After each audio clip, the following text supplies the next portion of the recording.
Kia's EV9 delivers a chunky SUV vibe in a huge, luxurious, futuristic-looking electric vehicle. There's decent range, an uber-trendy cabin, and space for up to 7. This is the new, more interesting face of Kia. Doesn't seem very likely that a family 7-seat SUV that looks like this one would accelerate to 62 in just 5.3 seconds. But that's exactly what the twin-motor, all-wheel drive, 378 brake horsepower EV9 variant that most customers will choose manages. It's the version that we're trying here. If understandably you can't see why a huge family wagon like this one needs to go that fast, then Kia will offer you a base spec, single-motor, rear-driven air version with 200 brake horsepower. That's considerably more sedate. It makes 62 in 9.4 seconds. Tops out at 114 miles an hour. That's 10 miles an hour less than this twin motor EV9, but it uses the same 99.8 kilowatt hour long range battery, and that takes the car 349 miles in air form or 313 miles in this all-wheel drive version. Predictably, like any car of this kind, it's a big thing to manoeuvre about. That's especially true around town and on narrow country roads too. Still, at least there's less body roll than the slab-sided looks would lead you to expect, and that's helped by the low-down central sighting of the enormous 566 kilogram battery pack beneath the floor. That is positioning that considerably restricts any pretensions that this Kia might have otherwise had towards off-road prowess. Steering feel is accurate, but it's a bit lifeless. Feedback from that is one of the parameters you can control via the various drive modes, Eco, Normal and Sport, plus there's a configurable My Mode setting too. Because there's no adaptive damping, these modes can't affect ride quality, but Kia does provide standard self-leveling rear dampers.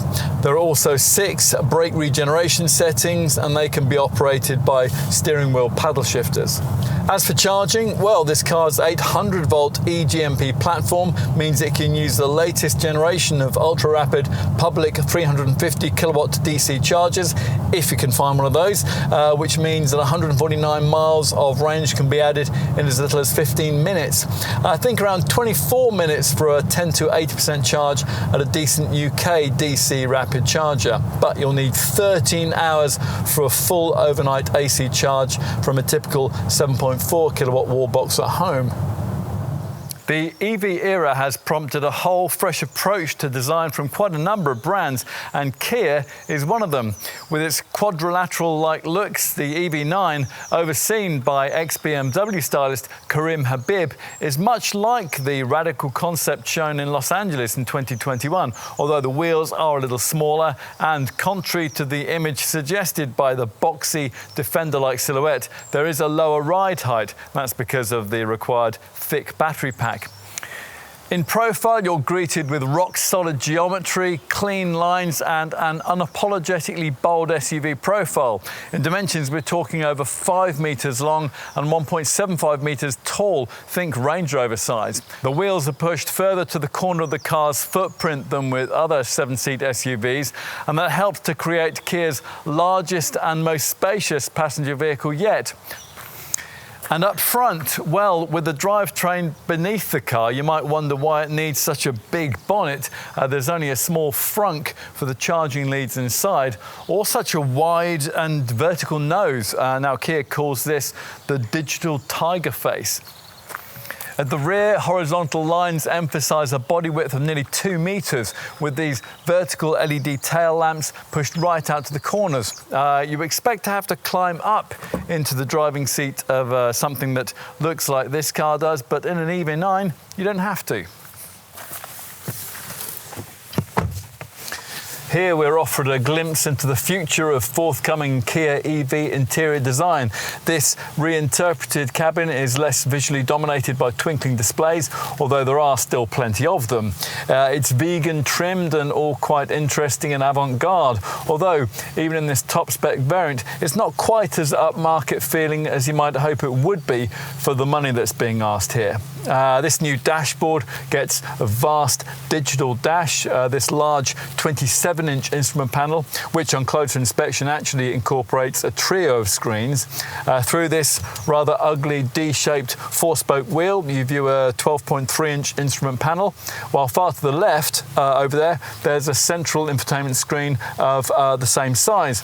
In between the two, Kia provides a further 5.3-inch display for the climate functions. Avoid the base air model, and front seat occupants get these so-called premium relaxation chairs, which can be reclined with an extending footrest for when you're all parked up or charging. Really lovely, actually. To create a welcome feeling of spaciousness, which is emphasised by this glass sunroof above, this floating style central console doesn't quite reach the slab-sided bulkhead, and below it is a large stowage bin. All-round visibility is really good too. Right, time to take a look rearwards. Now, most people will be choosing a 7-seat version of this car, which is why we're testing it here. And now, if you've opted for this top GT Line S level of spec, you'll also be offered the extra cost option of a 6-seater format, which gives you quite a lot more cabin flexibility. And that's thanks to the provision of 2 separate so-called captain's chairs in the second row. These can swivel around, not only to face the third row seats, but also to face the door openings, so making it easier for older folk to get in and out. Here though, as you can see, we've got a more conventional second row bench set up with the usual sliding and reclining functionality which you would expect from a car like this. There's a more spacious mid-cabin feel than you'd get in a combustion powered model. That's mainly because of this flat floor provided for by the eGMP platform. That'll make it easier to take a middle-seated adult if need be. Okay, time to take a look in the third row. Now, to access that, you press on a button on the second row seat shoulder, which eases the chair forward to reveal a surprisingly wide aperture for entry. Right, let's finish with a look at the boot, accessed by the usual powered tailgate. Of course, it isn't very big with the third row chairs in place, but 333 litres might be a bit more than you might have been expecting. You can thank the lengthy wheelbase and the boxy shape for that. On the right-hand cargo sidewall lie the buttons for the third and second row seat retraction and erection. Flatten these third row chairs and the storage space increases to 828 litres, although unfortunately there's no ski hatch provided, which would allow you to poke long items between a couple of second row seated folk. With the second row seats also flattened, cargo capacity increases to 2,318 litres or 2,393 litres in the 6-seater model. And we haven't quite finished there because, as we mentioned earlier, this Kia also provides under-bonnet frunk storage too, ideal for the charging leads. There's 52 litres of that here, but on the base rear-driven Air model, which lacks a front axle motor, that figure would rise to 90 litres. And in summary, well, until the EV era, you might have felt a bit ecologically self-conscious about driving a large 7-seat luxury SUV. Now, you don't have to be. And here, Kia's provided the most accessible car of this kind.